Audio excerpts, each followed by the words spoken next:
مرحبا أصدقائي. في هذا الفيديو غادي نتكلموا على الكلاسيكو اللي سميتو أنا كلاسيكو الغضب. بدأ الكلاسيكو قبل المستطيل الأخضر، بدأ في مواقع التواصل الاجتماعي. تصريحات بعض اللاعبين وبالأحرى لامين يامال، تصريحاته لبعض الصحف كانت تصريحات غير مسؤولة ومثيرة للجدل في حق فريق ريال مدريد. كلاسيكو يشعل الجدل ليس فقط بالأهداف بل بتصريحات وسلوكيات وردود الأفعال. لامين يامال النجم الشاب الذي يبشر بمستقبل ذهبي يجد اليوم نفسه تحت نار الانتقادات من إسبانيا إلى العالم العربي والصحف العالمية. فهل بدأ نجمه يطفأ قبل أن يبلغ ذروته؟ في هذا الفيديو نغوص في تفاصيل وأحداث لماذا غضب الجميع من يامال، وماذا قال المغاربة والعالم العربي والصحف العالمية. قبل الكلاسيكو خرج لامين يامال في مقابلة صحفية وقال كلمات أثارت عاصفة. وصف ريال مدريد بأنه يفوز بنتائج لا يستحقها، وذهب أبعد من ذلك حين شكك في شرعية انتصاراتهم.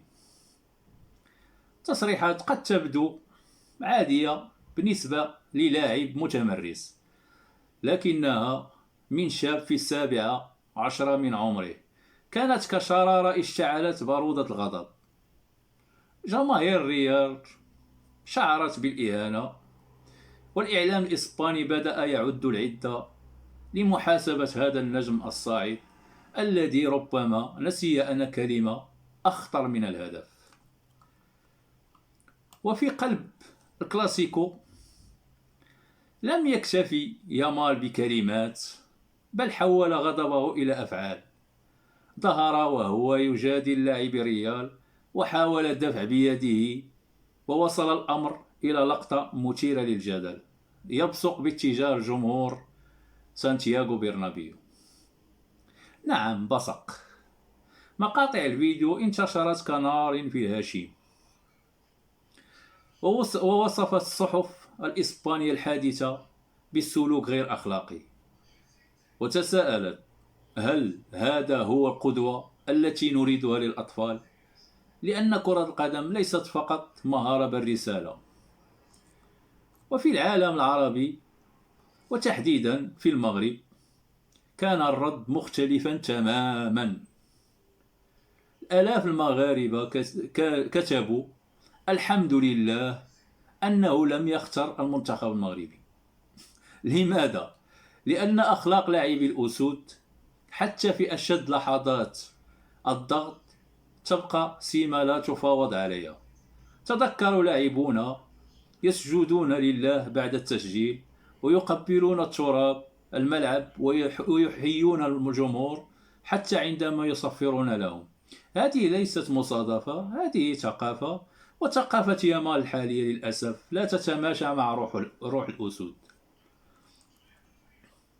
الفرق بين النجم والعبقري ليس فقط الموهبة بل النضج.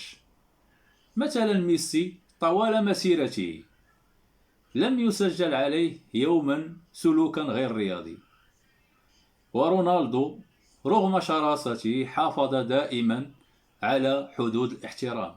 أما يامال فهو طفل نصب ملكا قبل أن يتعلم كيف يتحكم في أفعاله. الموهبة وحدها لا تكفي.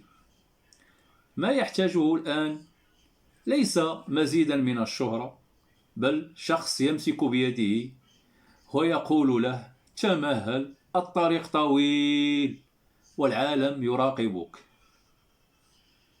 لامين يامال أمام مفترق طرق: إما أن يتعلم من أخطائه ويحول هذا الجدل إلى دافع للنضج، أو يسمح للغرور بأن يطفئ نجمه قبل أن يسطع.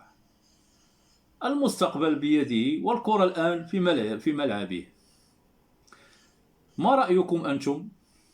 هل يامال بحاجة إلى فرصة ثانية أم أن سلوكه يستحق العقاب؟ اكتبوا لنا رأيكم في التعليقات، ولا تنسوا الإعجاب بالفيديو واشتراككم في القناة وفعلوا الجرس إشعارات ليصلكم كل جديد. وشكرا لكم، إلى اللقاء، استودعكم الله.